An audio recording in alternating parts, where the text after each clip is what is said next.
One. It's Andrew Shack and Showtime. Andrew, what's going on? What's our topic? Okay, the topic today is, ladies and gentlemen, I think many of you may know, but many do not know that I have a theological degree from Princeton Seminary, and I am I'm very a very zealous and believing Christian.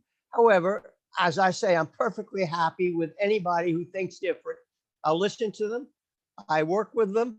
I like to hear what they have to say. I have no issue with differences of opinion. It doesn't bother me. I don't think I have all the answers, but I'm willing to talk to anybody else who might offer me some answers. So tonight I'm going to talk about something that I think is important to me.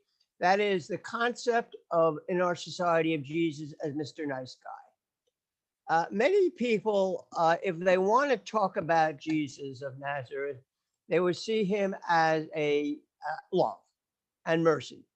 And yes, I think he does offer love and mercy, but he offers a lot of other things. He says a lot of other things. And I think you have to be aware of what this man is saying. He makes many statements of judgment. I'd like to talk about two of them. One is in Okay. Matthew 25, the Gospel of Matthew, where he talks about a final judgment in Matthew 25. Let me give you a little insight into this.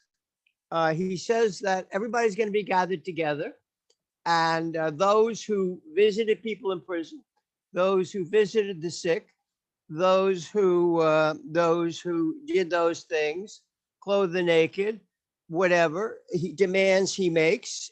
Uh, he says those who fed people who were hungry, those who gave people drink when they were thirsty, and those who welcome the stranger and naked and clothe the naked, he says those people will be with him. Frankly, he says it's an unequivocal statement of this man. I'm sorry, you may not like it. You may not want to hear it, but this is what he says. They'll be in heaven, and the others who have not done this will be, unfortunately, in some place called hell. I don't know if anybody's there right now, but that's what he says. He is not Right. saying that everybody is great and he does love everybody, but he recognizes demarcations in this respect. So So, let me tell you, Neil. I agree, Andrew. But what you're saying is true that he said these things, but where are they painting a picture that everyone's going to receive salvation regardless of their life? That is not what he says.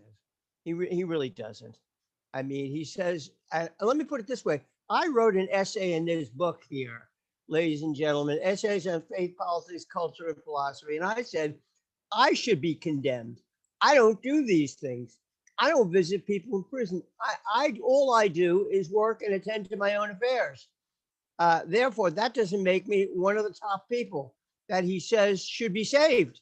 Okay, he's making great demands on humanity in these sections. He also there's a parable called the parable of the rich man and Lazarus, and he says that in this parable, a story, okay, if you will, he says if this rich man was feasting while the poor man was dying in front of him, in front of his table, and he said in the end he was the poor man, this poor man who couldn't get any food from him.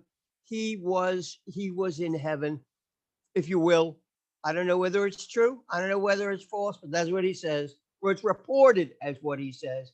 And then he says the rich man will be in condemnation. Okay, so do you Again, believe this is that? another So why is example. that against the Jewish teachings?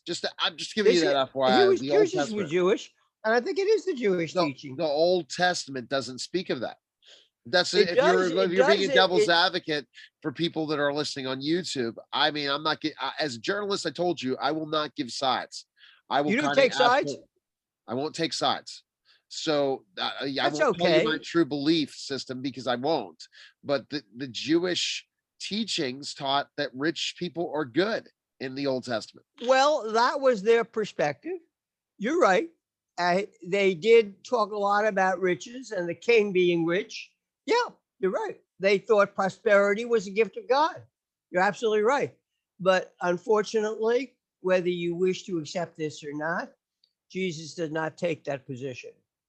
Matter of fact, he says the But poor are blessed. so I agree, and that's where I want people to go dive. But let's dive even deeper, Andrew. Maybe we could dive deeper in another one of your video casts here on YouTube at your podcast. Anytime. And so here's the question I wanted to ask: was if we talk about Jesus, well, what about the other religions? Now, Jesus said he gave salvation to anybody that did never have received his message. So He was Hindus, talking about Muslims, what I said, the gathering to people and this judgment. He was talking about everybody.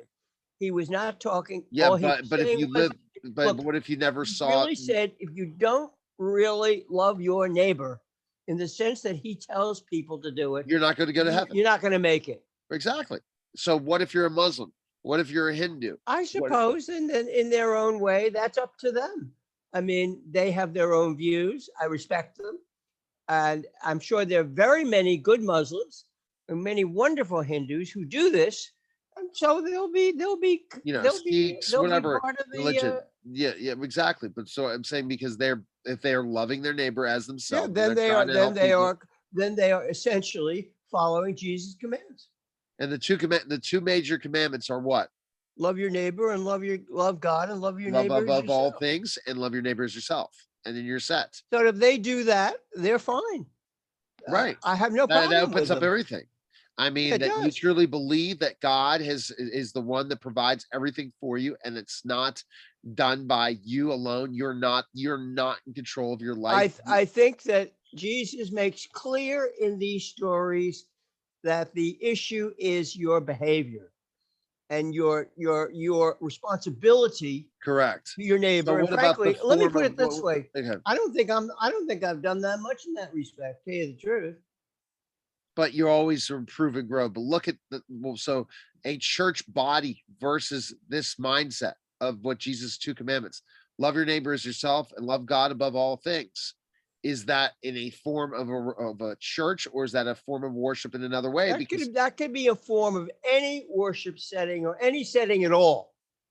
Correct. I So think basically that you know that you're not above anybody else, and that you are here to serve and love everyone else. Well, yes. I And mean, if I you do think there those are things, many, you're and set. as I said, I think, as you pointed out correctly, Neil, other religions, people in other religions do this. So that's Correct. fine. Correct. Okay. So basically, Jesus has condemnation for people that choose not to do it. They choose not to do it. If they live there, let me put it this way. It's not that he wishes them to be in hell or condemned, but they have chosen that route in their lives. All right.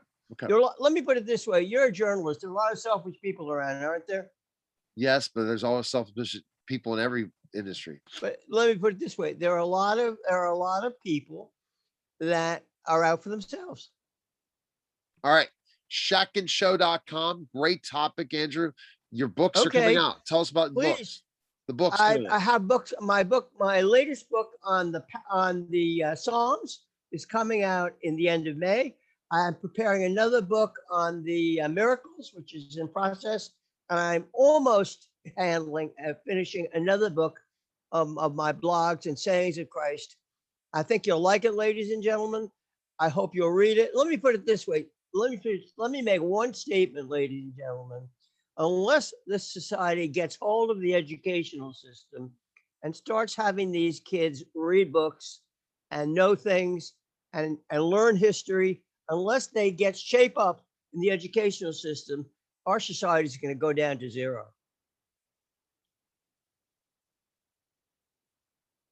Can you hear me?